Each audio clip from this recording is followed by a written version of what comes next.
Hello and good morning, Chyler. How are you doing? Hi, I'm good. Good morning to you. To be a part of the Hallmark legacy, I mean, The Way Home is not just a movie. This is a series. This is a binge watch. This is something that people put into the weave of their life. Oh, that's awesome. That's a nice way of saying it. Thank you very much. That storyline is an always on-growing thing. Not going, but it's always growing. When do you find out how things are going to be playing out? Is it just one episode at a time? Well, that like you said, the growing aspect of it, it's playing out rather quickly once we kind of hit the ground running, and Alice has her first encounter through the pond and going back to 99. And with each episode, you kind of see the progression of finally when Kat makes that journey as well and starts to, see what her daughter's been up to this whole time and why she's kind of been acting a bit strange in the present. And that's because, obviously Alice has gone back to 99, met the teenage version of her mother, and in the strange place they are in their relationship currently, she kind of starts to become best friends with her mother as a teenager. And it's interesting because it gives her like these really, like a new set of eyes in a sense to try to find connections with her mom in the present. And, you have all sorts of different things that kind of are coming into play as well. There's a mystery of what happened to Kat's younger brother around the time that Alice is now meeting her as a teenager, and then, with her dad. So there's a lot of strain that's going on, and you start to see Kat trying to put together all the pieces of what happened in the past and how that drove Kat and Andie MacDowell's character, since this is a multi-generational show. Andie MacDowell is Kat's mother, so it's sort of like this long-running feud between the two of them, and now Kat's kind of stuck in the middle trying to put all these pieces together and make sense of what has happened over these past 20 years. That has to be one of the main reasons why people tune in to The Way Home on the Hallmark Channel, because, I mean, we all want to be in that position of what would it be like if I could have met my mother when she was my age. And because, I mean, the only thing I got as we grew older was, well, I don't remember, son, I don't remember. I just wish I could have gone back there to meet them. Oh, that's a great way of putting it. Yeah, me too. And I think about that with my daughters, and I think, because my daughters are 13 and 16, and I think the same thing. I'm like, we would have been really, really good friends. And I wish in my life that I would have had a friend like you.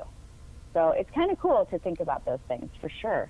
And I find stories like this to be so inspiring. And the reason why is because, I mean, not everybody gets to go back to their hometown. And I fear that, because I'm in a very large city, and going back to Billings, Montana is just not my thing. But there is that opportunity. And so I study shows like this to see, how did Kat react? How's Kat going to, handle things that are going on in the storyline?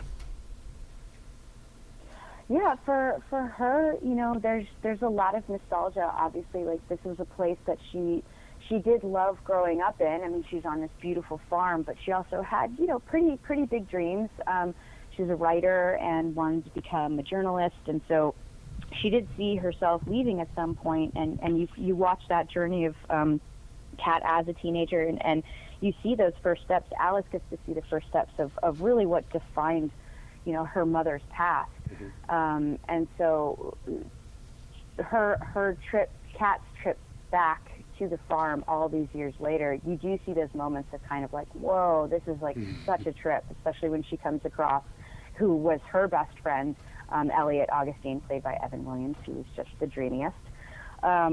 You see them kind of rekindle that relationship too, and it's cool because all those memories do come flooding back, which then prompts her to try to figure out, again, like I mentioned, what happened in her past and why she is where she is today. I love the way that that they say it's about 3 generations of strong, very confident women, but at the same time I also see a softer side, and I wonder if that's the reason why my wife and I both are watching the show, because we see the human side that the Way Home really does put out there, and you know what? Then again, that's Hallmark. Hallmark knows how to get inside of our souls. Absolutely. I 100% agree. And that's what, we have such an amazing opportunity, because you do take a network and that is Hallmark, and that is just notorious for being able to do that so beautifully. And then, we had this opportunity with this show in particular, that we could kind of, push the envelope and be able to really come at this with those real, raw, deep, kind of darker emotions that I think, people can really, grasp onto and go, wow, okay, this is a bit heavier than I expected, but gosh, that's exactly how I feel.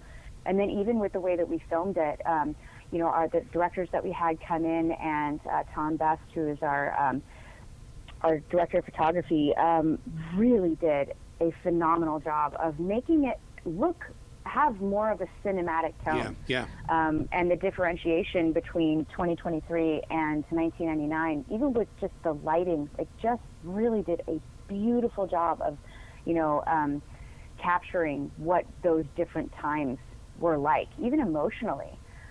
Just how you can do that with the look of something or the feel of something. It does take you back to those feelings, or kind of like really grounds you where you are right now.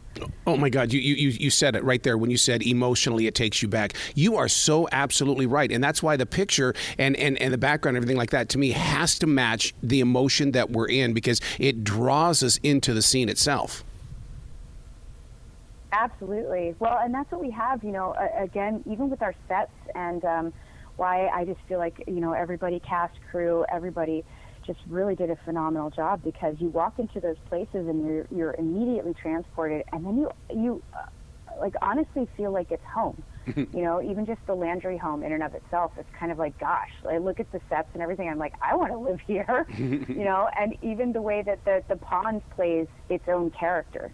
And you see that more and more throughout the season. And I know, especially for a season 2, that would definitely be, a focus for us, is to make the pond even more of a character. What is that like for you to, you bring up the set. I mean, you get to see everything behind the scenes. You see the reality of what filmmaking and television making is all about. But when then you get to see it on a 72-inch TV screen, what is that transition for you like?